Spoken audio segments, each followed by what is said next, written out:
Here, life moves at a deliberate pace. On an island that chose to ban cars, daily life is powered entirely by tractors, bicycles, horse-drawn carriages and by foot. But across its rugged coastline and close-knit village community, this place holds an even rarer distinction. It's the world's first dark sky island, untouched by light pollution. Join us this week as we discover the extraordinary island of Sark. We're Rick and Adam, the floating nomads. Living aboard our narrowboat Serenissima and slow travelling the rest of the world. Join us on board and abroad.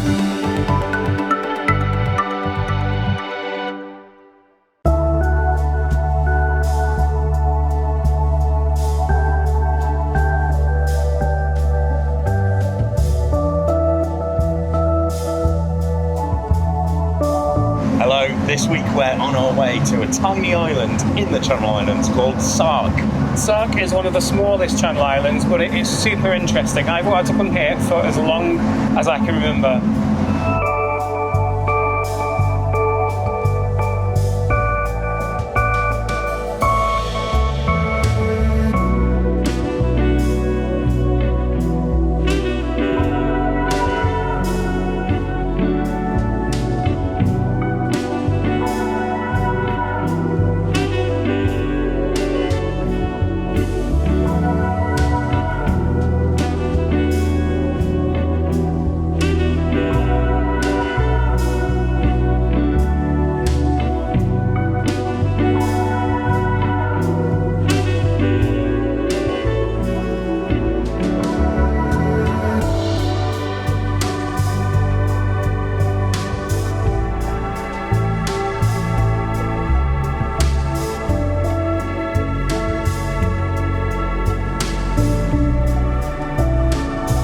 Yes, there was a tractor to take our luggage up to the hotel because cars are illegal on this island.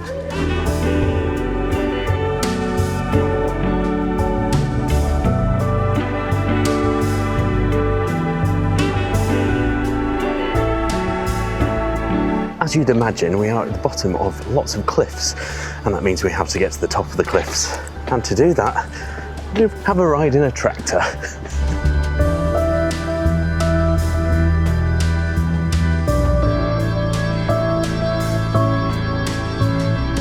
It's a pound note.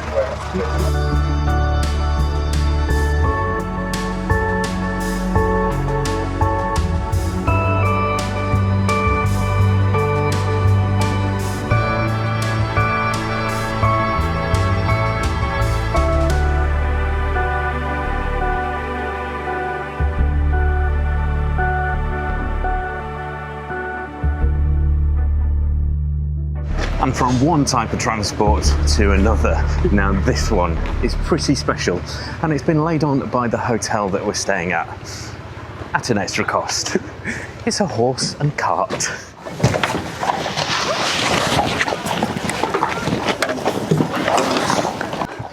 What's the horse called? My name's Philly. Philly.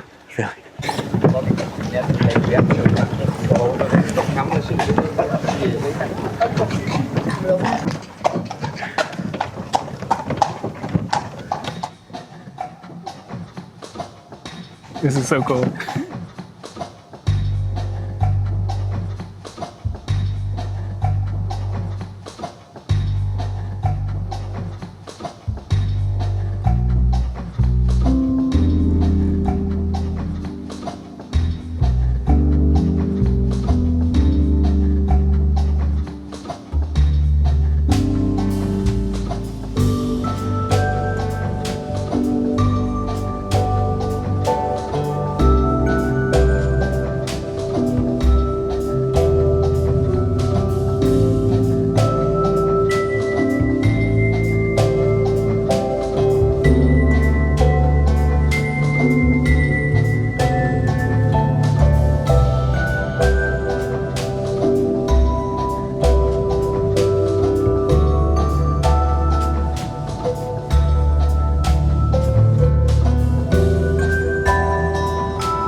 Hello. Hello. Oh, and this big smile. Such an unusual way to arrive at a place. Ferry, tractor, horse and cart, and we get to this beautiful 4-star hotel called the Stocks Hotel here on Sark. It seems like a lovely hotel. We've only just checked in, but everyone's been so welcoming and friendly, and that swimming pool looks very good. So we've dumped our bags and it's time to do an initial explore.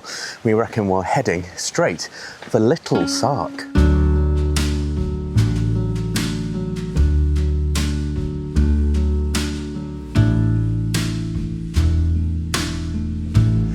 So before we get to Little Sark, and let's just tell you about Sark in general. It's 1.5 miles wide and only 3 miles long, so it's a pretty small island, and it's all walkable therefore. We are only 10 miles from Guernsey, which is the place you have to go to get here. That's where the ferry goes from. But it feels so different. Yeah. It's like another world, really.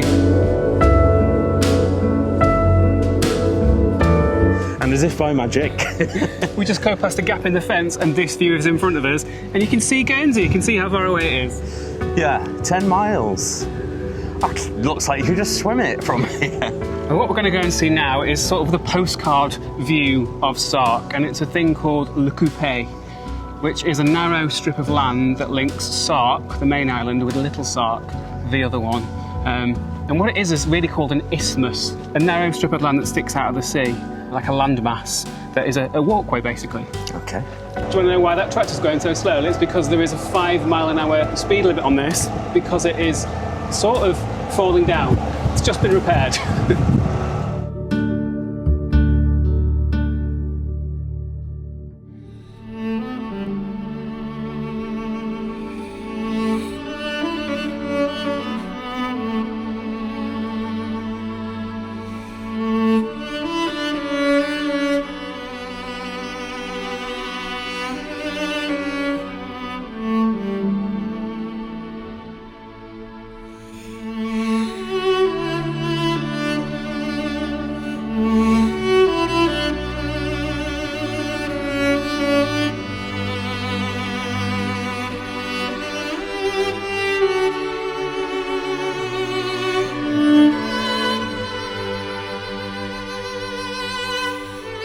As it says on that sign there, it was rebuilt in 1945 by German prisoners of war after liberation in 1945.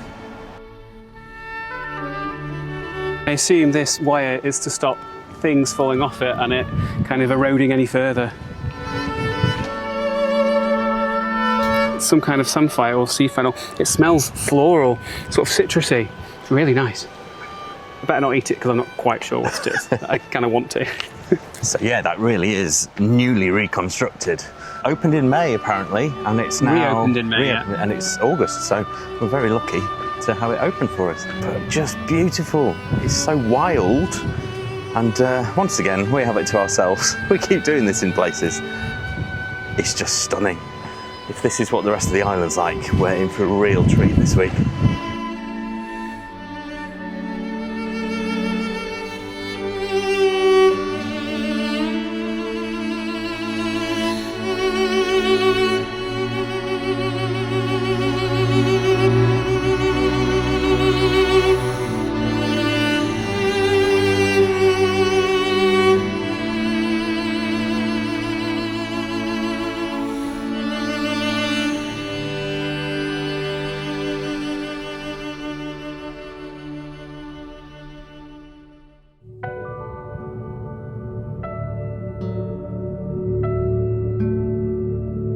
So, Little Sark, tiny, I think one cafe, but stunning views the whole way around because it's like a spit head. Like 360. Yeah. Well, we can see it's raining in Guernsey now, and I think the wind is coming this way. Yes. We're not going to be able to get anywhere undercover in time, I don't think either. We don't have waterproofs. No.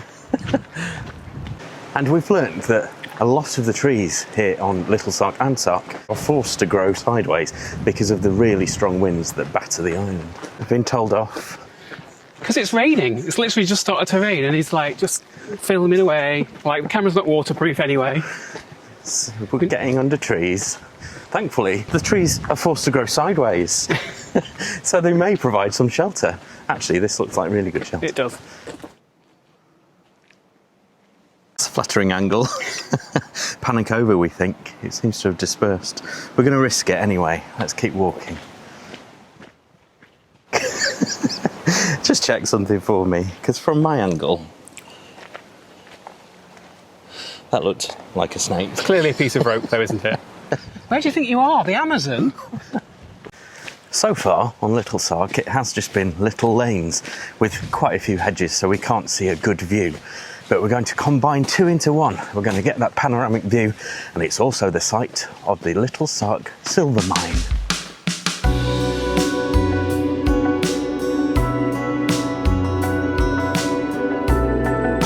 So in the 1850s, they discovered that there was silver on Sark, and they brought over 250 Cornish silver miners, who basically doubled the population of the island. A lot of effort went into finding silver. So those Cornish silver miners built 4 shafts, 600 feet down, and that went out to sea. So imagine that, imagine mines that go down and then all the way across out to sea.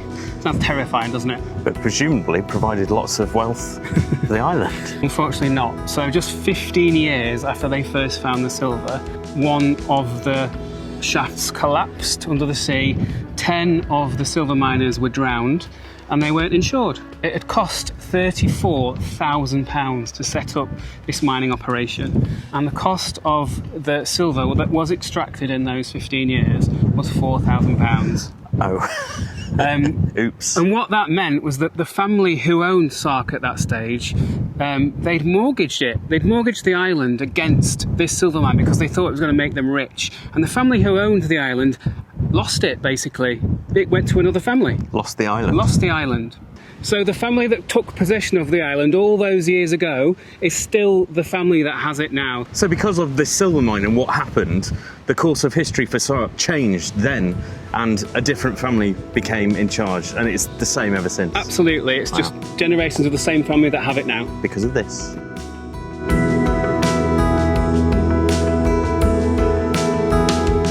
That's so cool, you can see the mine shaft. Get my camera right in there. Yeah, what a view. What a view, but it's not all great. We're going to turn the camera around in a minute. On the way here, on the horse and cart, they told us that there was a wildfire here on Little Sark just a couple of weeks ago, and we've accidentally walked into it. It looks devastating. Could smell it before we saw it.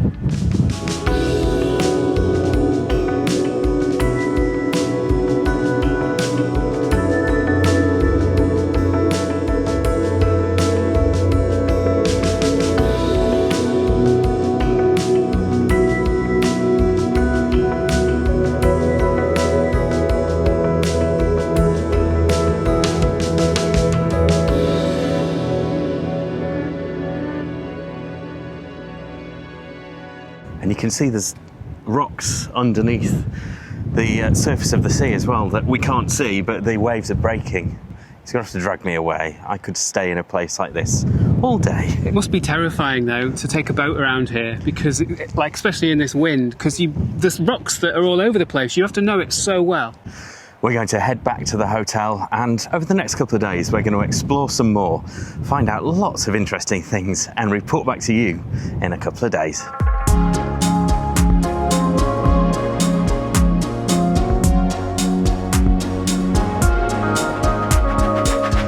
So since you last saw us, we've been living on the island for about 3 or 4 nights, and what a sense of community. It's awesome. Like, everyone, without exception, has been so nice. Yeah, really, really. And we've had some really good nights, as you would expect. We've frequented the 4 pubs on the island. So 500 and something people live here, so I think it's about 560. And there are 4 pubs, plus hotels with bars as well. The last ferry leaves Sark for Guernsey at 6 o'clock, and then the population of the island just disappears. It can become so quiet. It's basically just locals and the odd people staying in the few hotels that are here. You might remember back in Giethoorn in the Netherlands, a couple of months back now, it was the same sort of thing. Tourists generally go home and you're left in a really quiet place for the evening, and it just becomes so much more special. So the plan for today is to take you around and show you some of the things we've discovered, but not walking this time. We're going to hire a couple of bikes for a couple of days. Wish him luck.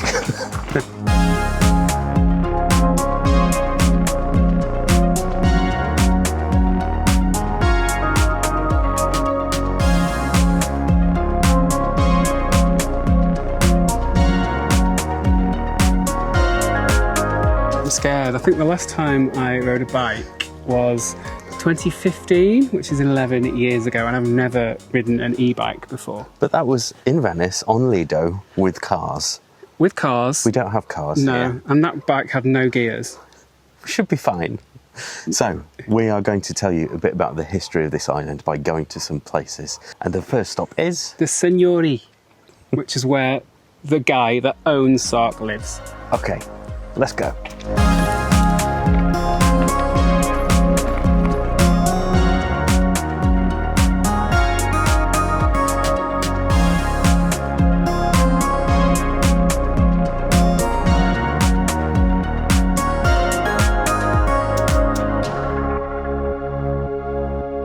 Bikes are all safely locked up and we're ready to visit the Seigneurie. Did you enjoy that? I enjoyed it more than I thought I would.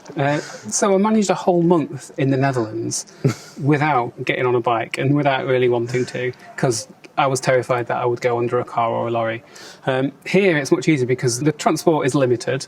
I did nearly go under a tractor Yes, I there. was going to say you had to... I was a little bit scared that I was going to go under a tractor, so I had to stop. Replay.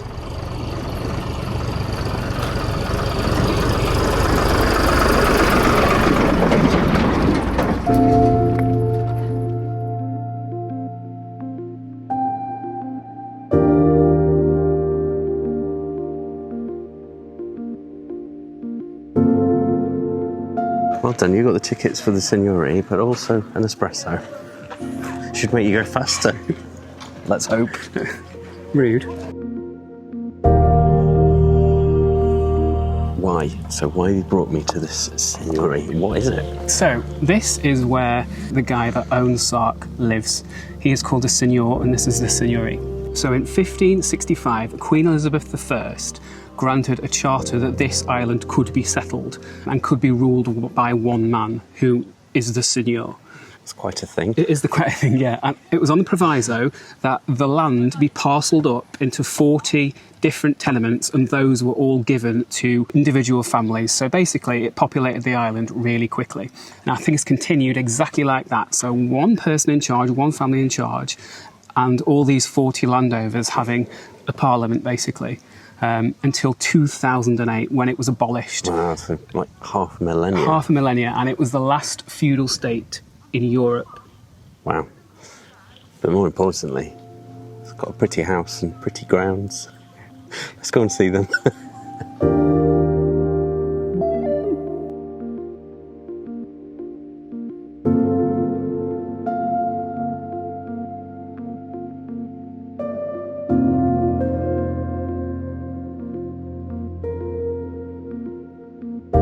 I think I'd like to be the seigneur. It's amazing, isn't it? Huge house compared to anything else we've seen on the island. So in the whole of Sark's history, only 3 families have been the seigneur. Wow. That's incredible. Another cool thing that I read was that women have been allowed to be the seigneur as well. They're called the dames of Sark, but women have been allowed to inherit the title. Where else has that happened before? That's really good.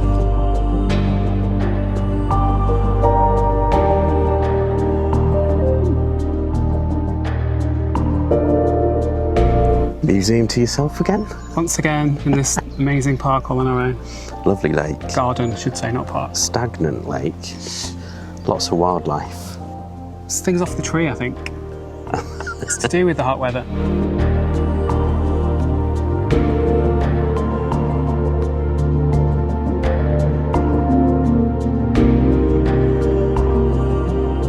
And as you've just seen on screen, thank you so much to the friends of the Nomads. Thank you. And of course to the Nomads Club members who get exclusive access to those B-side films. This week, they saw how we got to Sark in the first place, which involved train, ferry. Yeah, this slow travel malarkey. It would have been a lot easier to get a plane. Yeah, 40 minutes from London it takes to get to Guernsey. It ended up taking us basically a full day and a bit. If you want to see it, scan this QR code or click the join button below.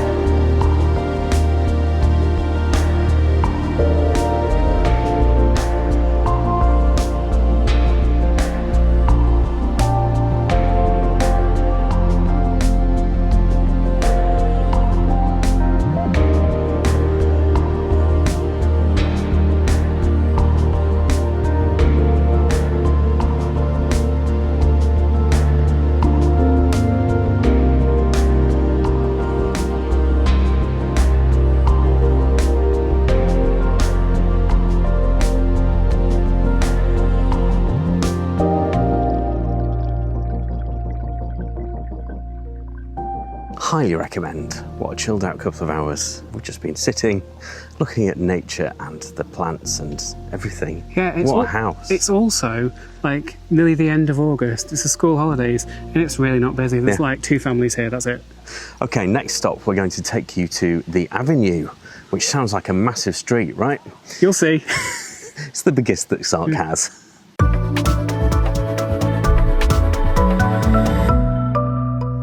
And this is the Avenue. This is how wide it is. This is where all the shops are. You've got one food shop basically. Rick's here. He's had a bit of an accident. He's cut his thumb quite badly actually on the bike kickstand. I used my hand to turn it and I got my... I mean, the clue's in the name. got my finger stuck in it and it's given me a big cut. But luckily we were right next to the food shop, which also does plasters. So I rushed in there and did that. So I'm going to go in there now because I need a drink. Okay. Yes, bit of sugar for the shock.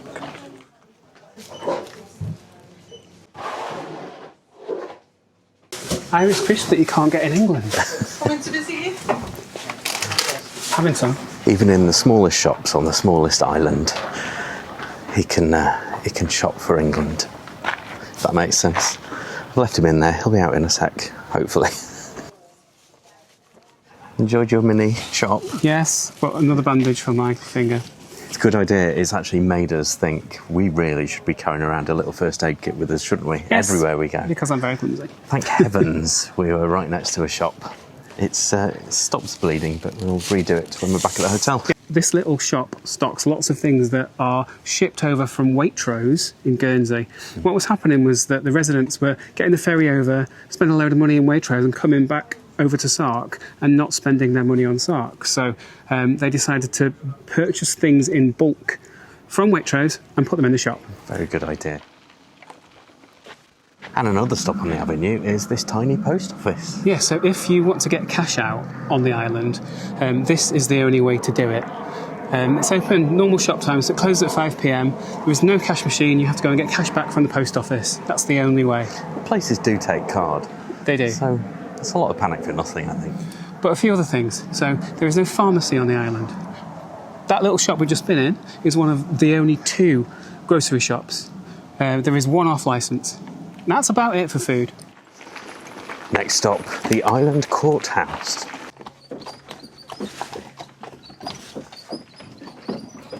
This tiny building behind us, as well as being the courthouse, is also the seat of the Chief Pleas, which is the Parliament on Sark. So until 2008, this is where the heads of all the 40 households that made up the Chief Pleas would sit. Things changed in 2008 in that now the Parliament is made up of elected volunteers, and this is where they sit. There is around 14 of them now, and those 14 people basically make the laws for the whole island. And if you break those laws, you might end up in the tiniest jail on Earth. Is that right? In the world? Apparently so. The tiniest jail in the world is here, and it's got 2 cells. Let's go and see that.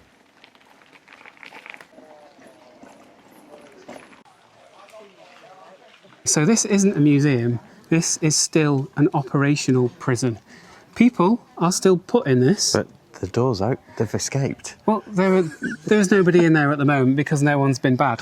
But yes, these days, it's rowdy tourists that get put in there. So if you have a few too many and you cause a fight, this is where you will be put, even in 2026, seriously. Right, I've had enough of this commercialism and industrialisation. I know it's tiny amount of shops there on the avenue, but it's time for some nature again.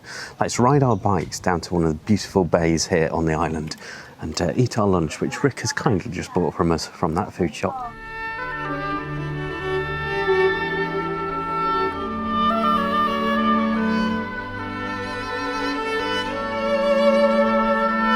And this bay that we're going to just so happens to be right next to our hotel. So we've left our bikes there, probably for the evening. Okay, Decar Bay or Discar Bay. Why? Apparently, well, one of the locals told us this yesterday. It's called that because it changed hands during a card game. Because Decar means 10 cards.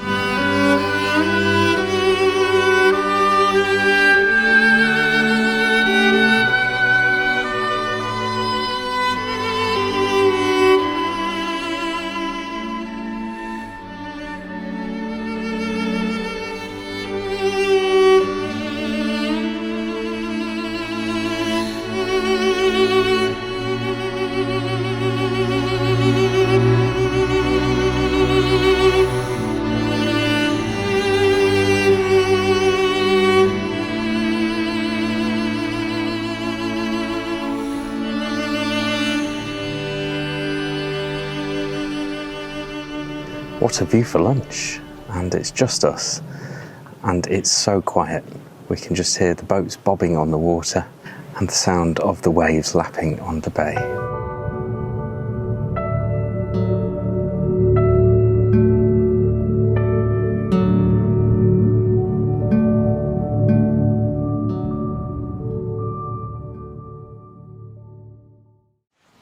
Good morning. Hello. It's been a nice morning so far. What a breakfast at this hotel every single day. Fills us up for the day to get us all over the island, fueled up. And we're here in one of the many secret places of this huge garden in the hotel. We've absolutely loved our time here, but it is nearly time to go. Yeah, it's gone so quickly. It has gone so quickly. This place, it is a bit of a culture shock when you get off that boat and you realise there are no cars. It's a tractor that picks you up. And you see the lanes that you have to walk down to get to places.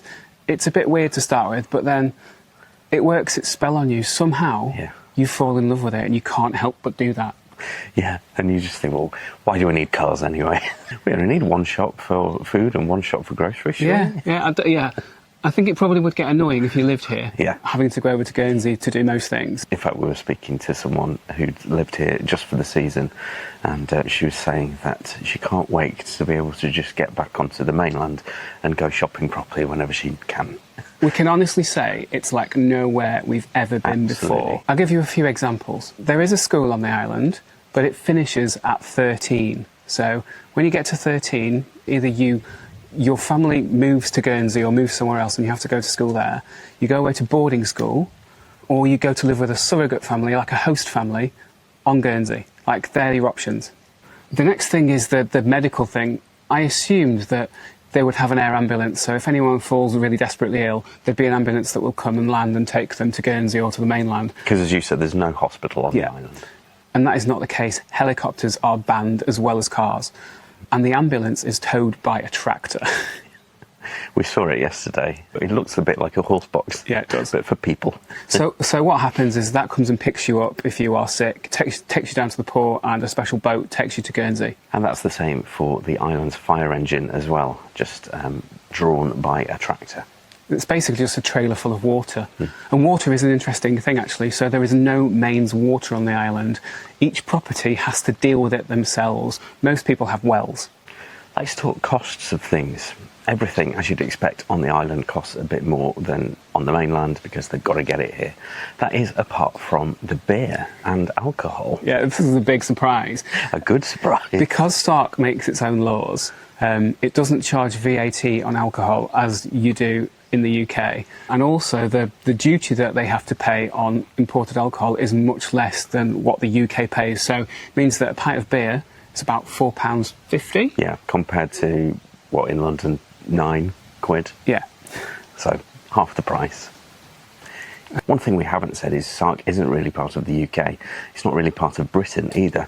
It answers to the Crown, not Westminster. and it makes its own laws. So here's the thing about all this. Sark didn't choose to become a democracy until 2008, so not very long ago at all. And that was because Sark was taken to the Court of Human Rights. Two billionaires, the Barclay brothers, who are famous for owning the Telegraph newspaper in the UK, bought the neighbouring island, and they objected to a few of Sark's laws. So they ended up taking the constitution to the European Court of Human Rights, and that forced Sark to have this election in 2008.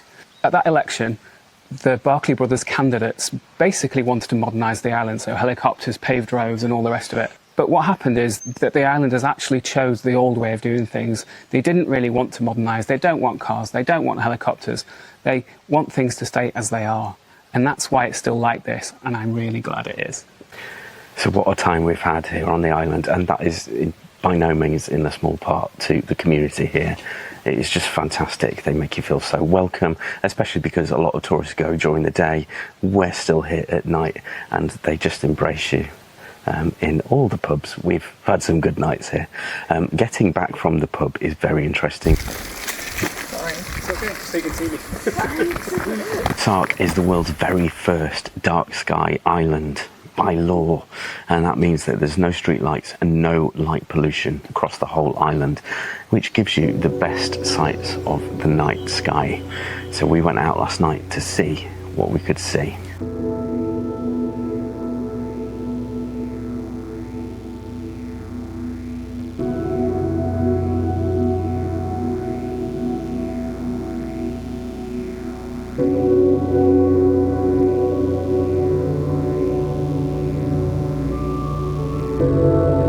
The moon is spoiling our view of the sky, but we've just walked into a field and made it go behind some trees, and it's made such a difference.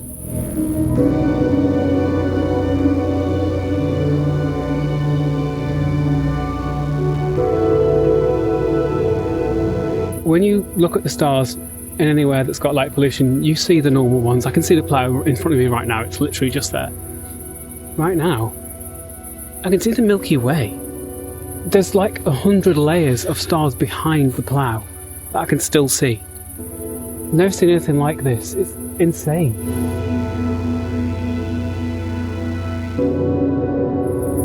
And what a way to end our time on Sark. Next week, we're on the larger island of Guernsey. So we've borrowed a key and we're here alone in a tower. Guernsey's inhabitants are nicknamed donkeys because of how steep the streets are. 800 years ago? Yeah. Always takes us a while.